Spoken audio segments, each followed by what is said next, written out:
My name is Jason Morley. I was born in London, England, back in the early 80s. I moved to Canada primarily because my folks split up, and I moved here back in '94. One of the things that springs to mind from that being, I was about 11 at the time, I had learned a fair bit of music theory in that, and I had to learn how, I mean, music is a universal language that, you know, if you don't speak the same language as a person from somewhere else, you can still play with them, but the names and things like, you know, here what we have is quarter notes and half notes and stuff. In the UK, they were named things like crotchets and quavers, and so it was really like, at that age, I had to relearn a lot of names, but basically part of the same system language. What drew me to music in the first place? I have pictures. I don't have very clear memories of it, but from the time I was about 2 years old, I carried around a toy guitar with me everywhere I went, and like just was enthralled with music. And by the time I was 5, my parents put me into lessons, and I would say honestly it was a bit too young. Like yes, I was in lessons, but I don't think music really started to take and pick up for me until I was about 8 years old. My brain just wasn't quite there yet. But yeah, music's always been my thing, that's for sure. I have an uncle that's done a lot in the music industry, played in a lot of the West End productions in London, and worked with a variety of well-known musicians. He was David Hasselhoff's keyboardist until fairly recently in his live shows and that. Availability of gigs and audience reception. When you say that, the first thing that comes to mind is from growing up in London, in the West End of London, you have a huge musical scene where you know, you've got like the Phantom of the Opera, the Buddy Holly show, the Queen We Will Rock You, and they run for 10, 15 years at a time, and they sell out every single day. And then you've got like a backing band, you know, like a big band that's fully employed and all. Like, so from that sense, I think there's a lot more opportunities for musicians and actors and stuff. We don't have that in North America as such. Let me think about. We don't have theater on the same level that they do in the UK, and I think that's, and I guess for a lot of Europe, like live theater is plays, pantomimes, musicals, or it's a big part of the culture out there, and so from that sense, I think there definitely would be more working opportunities in music for sure. So yeah, about a little bit about my history with music. I took grade 1 and 2 through the Trinity College of London, which is like the equivalent of the Royal Conservatory out here, for classical exams. When I moved here, I have got myself up to grade 9 and done that at random different intervals while being involved in other music projects. I have played in numerous rock, metal, original cover projects. I have a global metal project called Metaspherical, which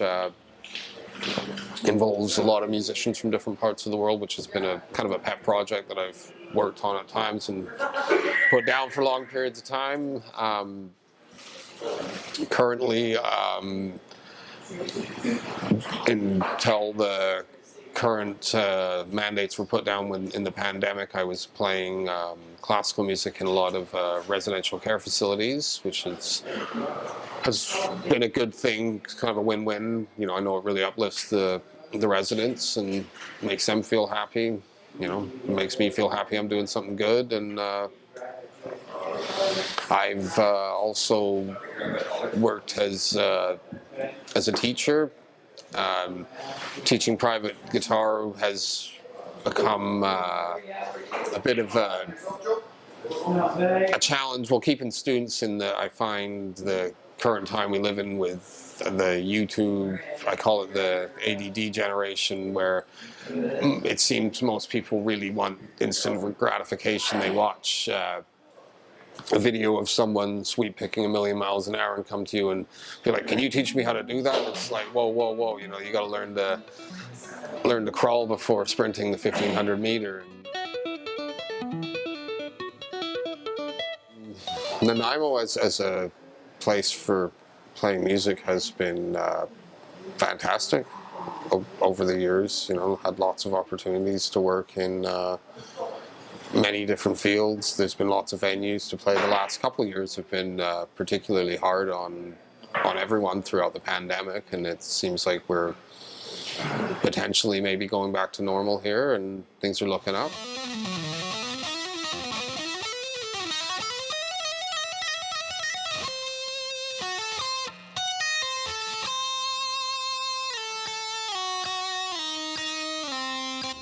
I think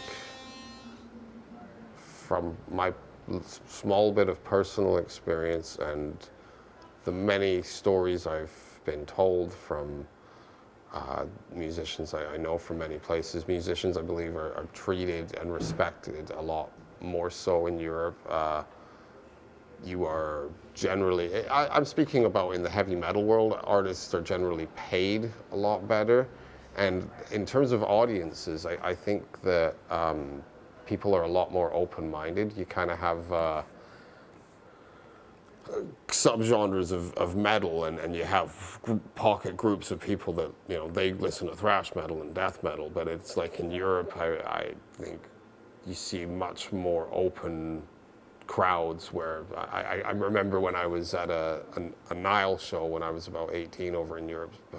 Nile's a really extreme death metal band for anyone who doesn't know them, but I remember seeing kids in like Limp Bizkit t-shirts at that, and that's just like, wow. Like here, you know, that would almost be like a real segregation in music. Like people just like almost wouldn't associate with each other because it's like, you listen to that crap.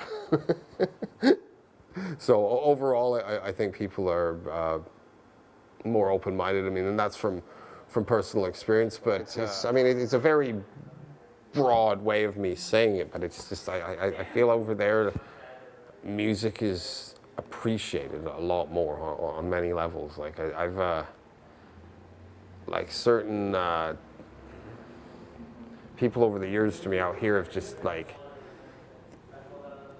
certain jobs. Like I've had a job playing classical music at a farmer's market, and people have been like, you get paid to do that? And like their head space and then thinking around that is like, oh, that's not a job, that's like something, you know, that's just, you should do, it's just background. But you know, when you're really like, music, it just holds such an appreciation for people in life, and you know, like holds such a dear space for them that, you know, I mean, could you imagine having life we do without music? Like, you know, movies would be really, really boring, and it just, you know, music's the soundtrack of our lives, and it should be valued, and people should you know, appreciate it for what it is. Start again.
when I started playing guitar with a nylon classical and just always played with fingers, and then had been playing for about 5-6 years before I ever touched an electric guitar. And then when I picked it up, playing with a pick just was so foreign to me, and it seemed like, you know, I had a lot of proficiency in my fingers already, so I just never went with it. And then one year I just taught myself how to pick, how someone would with a pick with my index finger, and be able to go, you know, do all the same things, like play really fast runs, you know, with my fingers in the same style that you would with a pick, kind of thing. And that's kind of made my own style out of that, I suppose.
Thank you so much for watching New Home, New Music. My name is Laura Kelsey. I'm a singer-songwriter, and I really enjoyed making this series.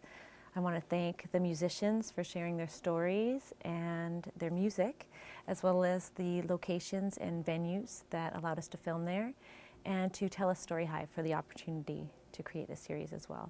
Thank you so much.